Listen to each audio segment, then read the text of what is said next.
Hi guys, welcome to my channel. I just wanted to give a quick amateur review of the 2019 iPad.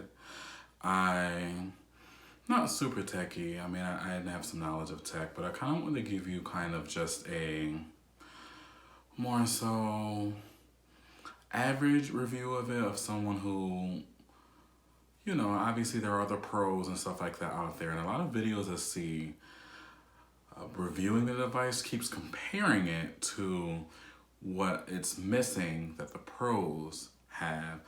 That's not what this iPad is for. I had the original iPad Air. So to me, this is well beyond an upgrade for me. Mine's is super old. So for me, I use it for drawing and just your playing web browsing, watching videos, comic books. I'm a big comic nerd, so I read that type of stuff. YouTube videos, checking email. I don't really do social media apps. I don't game on it. If I want to play games, I want to play a console game. I'm not a mobile gamer. I don't play games like that.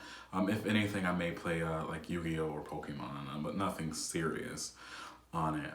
So here's my review of it. I actually have the space gray model of it. The space gray is actually a lot darker than the previous space gray, and I actually like it. It's pretty sleek. Now this one does have a updated display on it in terms of the size. So the previous models before this base iPad had 9.7 inches. This one is a 10.2 inch display.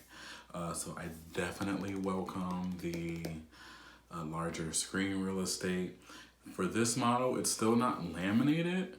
So if you are used to having iPads that are laminated, this is not going to be the one that you're gonna necessarily like. While the display, in my opinion, is not bad, it is not laminated. If it was laminated, it would be awesome. I mean, this is a $300 iPad, $329 I believe, $299 for a student discount. And for the holiday season, which it is, it's $249 at Best Buy. I don't know if it's still on sale for that price, but it was that way throughout Black Friday. There is the iPad Air if you want one that's laminated as well. This does have the same processor from the iPhone 7, so it is the A10 Fusion chip.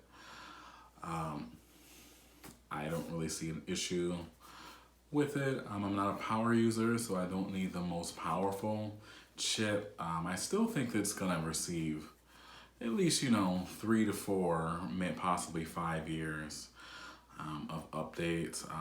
Most likely 4, depending on what Apple's deciding to do with iPad OS. This does come with iPad OS. It does also support Apple Pencil, the first generation, not the second.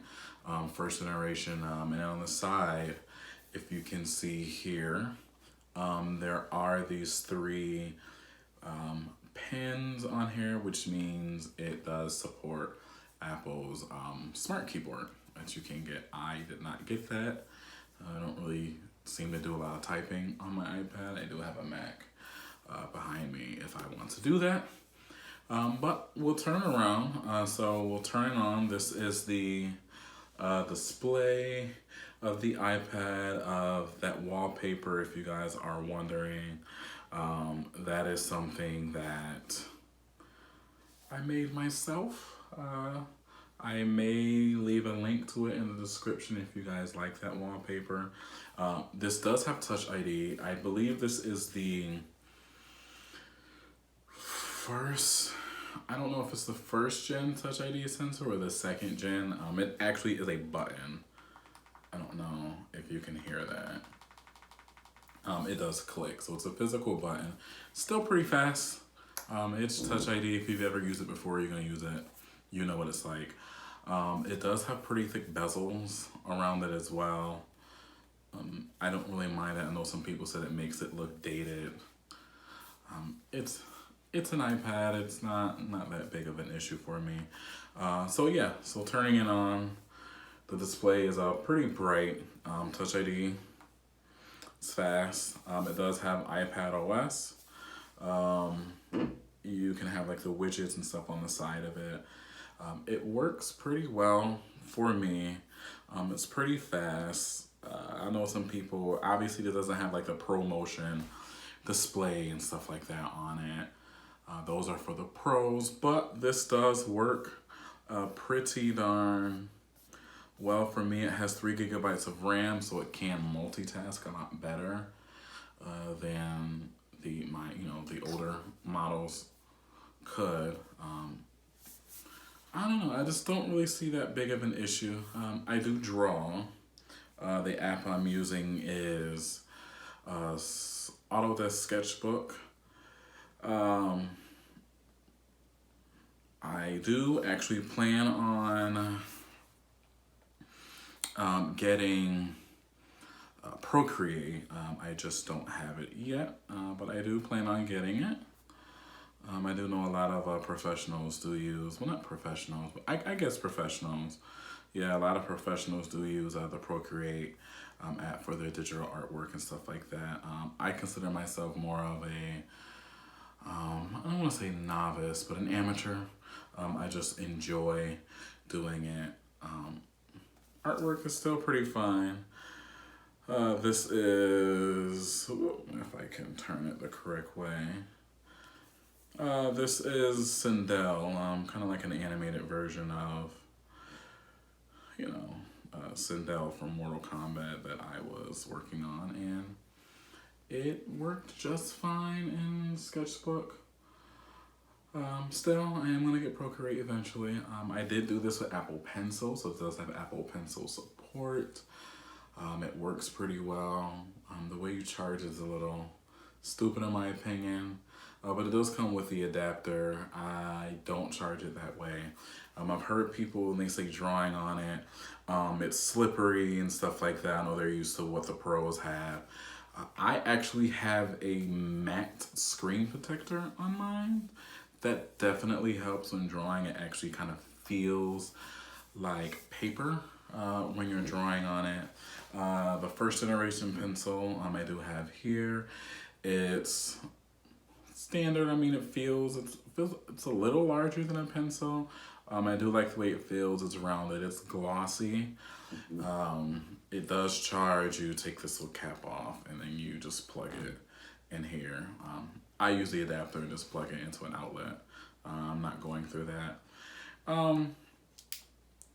Latency when drawing with the pencil is it's pretty good in my opinion. I'm gonna open up a blank sketch to kind of show you guys what it's like. So, obviously again, it's not the ProMotion, but it's not that bad. It's not that bad. It works. That's all I can say. It definitely works. Again, it's not a pro, so if you're looking for the fastest way of drawing, the one that has the least amount of latency, the one with the best of the best display on it. I mean, obviously, yes, there is a pro, but can you do some artwork on this iPad? Definitely. Is it a slouch? No. Most people, like I said, for your basic tasks, it's gonna work. Your basic doodling and drawing, it's gonna work. You can even edit, some video on it. Again, I mean, if you're a heavy video editor, I would say go for the Pro. But your everyday, drawing sketches. If you want to put something on DeviantArt or Instagram, all that type of stuff, this can definitely handle it. Also, this is coming from someone who has never owned a Pro, so it's different. I mean, for obvious reasons, if you own a Pro and you're coming to review this device, of course you're gonna notice certain things that's different because you are used to using an iPad Pro. I just wanted to get kind of a review of someone who you don't have it. you're kind of getting what the Pro can do without paying for Pro's features. That's the best way to describe this. Again, no, it doesn't have a laminated display. No, it doesn't have, the most recent processor in it. But it's a very affordable way to get into iPad OS, to get into the iPad, Apple's ecosystem. You may have an iPhone, 10, 11, 10R, 11 Pro, whatever it is. Getting into the Apple ecosystem with this device, it's not a bad deal. It's a pretty good steal. So this has been my review of the iPad 2019 edition. I guess from an amateur artist perspective. Again, a lot of my artwork will be drawn on this device. I will leave links to my social media networks if you want to check them out. Also my DeviantArt page. I'm not sure if people still use it, but I definitely still use it, and links will be in the description below for that. If this device is still on sale for $249, I will leave a link in the description as well for that. If not, I'll just leave the standard link to the Apple site for it. But thank you again for watching, and tune in for the next one.